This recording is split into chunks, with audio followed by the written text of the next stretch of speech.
Hi there, guys. Thanks for joining me on this week's Build to Scale. So, Build to Scale is a weekly show that is for trades businesses to help you grow and scale your business so that one day you can get off the tools and exit your business if that's what you want to do. So, each week we cover a different topic, and this week we're going to look at the 7 things that successful trades businesses don't do. These are 7 things that I've observed over the 20 years that I've been working with trades businesses to help them grow and scale. And these are things that they don't get involved in, that they don't worry about. So often in business, it's what you stop doing that makes the biggest difference. So most businesses in this sector tend to react to what the competition is doing. They tend to follow the competition, copy, compete on their level. So they're always chasing, they're always discounting, and it always seems to be a bit of a race to the bottom. Whereas the successful businesses, they have a different mindset. They lead, they focus, they build stuff, they ignore all the noise that's going on around them. They will have systems and processes, and all of this work compounds into their success. So let's dive into the 7 things, and I'll share my thoughts on them. So the first one is they don't think short term. It's very easy, especially when business can be tough at times. It fluctuates. It's very easy just to focus on the here and now and ignore the long term. So the successful ones, they don't think short term, they think long term. So gas boilers aren't going to be around forever. So you need to be thinking about other product lines, other services that you can offer that's going to help build your business. And that could be heat pumps, solar, EVs, all of those sort of things. So the market is changing, and the businesses that are going to thrive are the ones that are planning for the future. They're not thinking short term.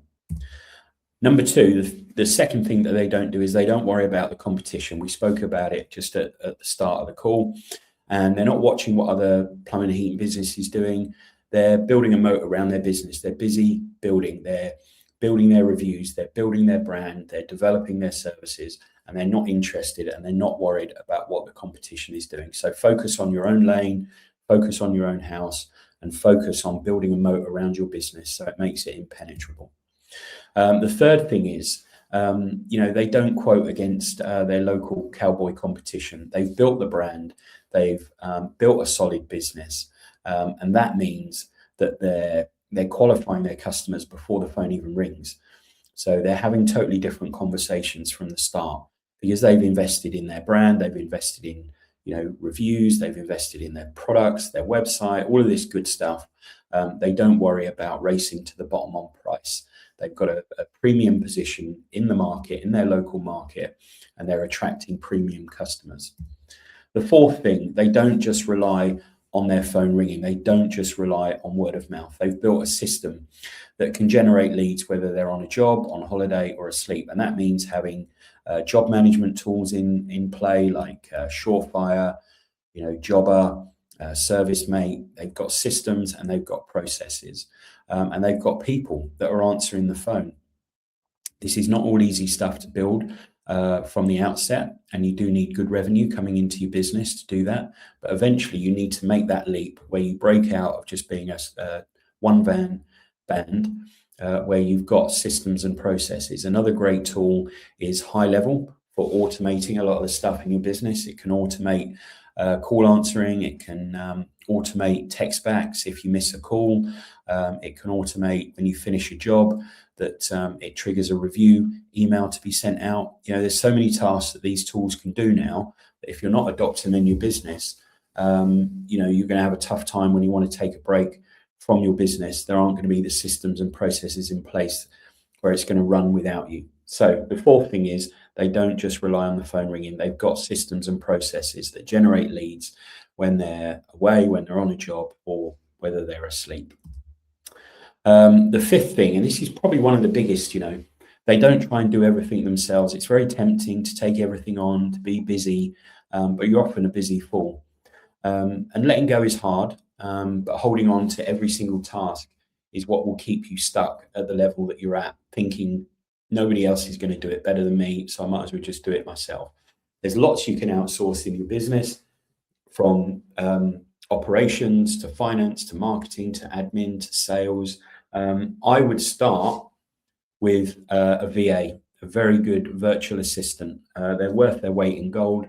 and they can take so much off of your plate. It might be a partner, it might be a friend, it might be somebody you know, but getting help, getting some part-time admin help is one of the biggest shifts I see, because it unlocks so much time that you get back so that you can invest in thinking strategically, planning for the future, spending time with your team, looking at your business from the outside. It just unlocks so much more of your time to develop new products, develop new services, and that is what is going to unlock the next step of growth. So hire a VA. That should be one of your first hires, alongside obviously growing your team, of contractors. Number six. So the sixth thing that they don't do is confuse being busy with being successful. So often you'll find that you'll have a full diary, but the bank account doesn't match. So they know which jobs are profitable. They track their numbers weekly, and they make their decisions based on margins, and not how tired they are. So, stop confusing being busy with having a successful business. It's not about the busiest, it's about the most profitable. And you need to be investing your time, which refers to the previous point around hiring a VA.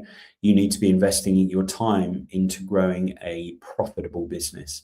And you can only do that if you can get off the hamster wheel and spend time working on your business. So number six, they don't confuse being busy with being successful, because the two do not match. And number seven, and again, I think alongside number five, this is one of the biggest shifts that I see in successful trade businesses. They don't let the fear of technology hold them back. So they don't hold on to old ways of working, old ways of thinking, old systems. They are investing in new technology. They're interested in new technology. They're interested in AI and what that can do for their business. They tend to be early adopters. And again, they're thinking 6-12 months ahead.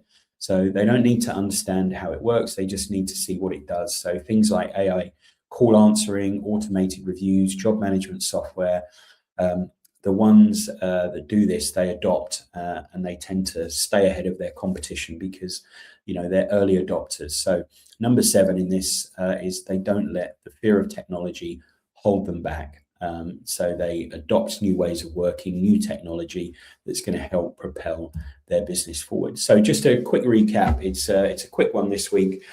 7 decisions that separate you from being stuck to scaling your business. So number one, you don't think short term. You think and plan a year, 2, 3, 4, 5 years ahead.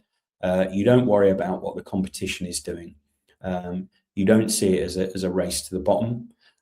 You're not waiting for the phone to ring all the time, because you've got systems and processes in place that's going to generate leads for you while you're on a job, while you're on holiday. And more importantly, you've got the right people in place to deal with those inquiries. Number 5, you're not looking to do everything yourself. So your first hire should be somebody like a VA to help you on the administration side of things.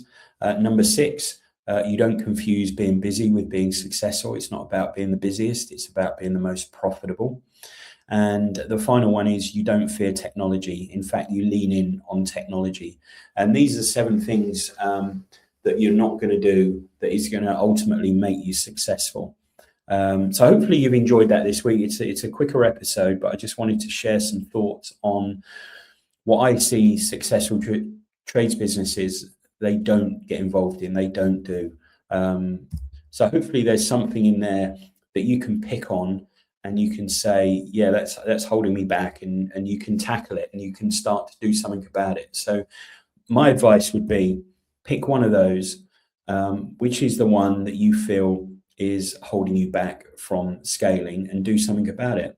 If it's your mindset, if you're thinking a bit too short term, start to get a bit more focused on the long term. It might be number 4, you don't have the systems and processes in place to handle inquiries when you're not around. So start to do something about it, which might lean in on number 5, where you start to maybe hire a VA part-time to help you with admin.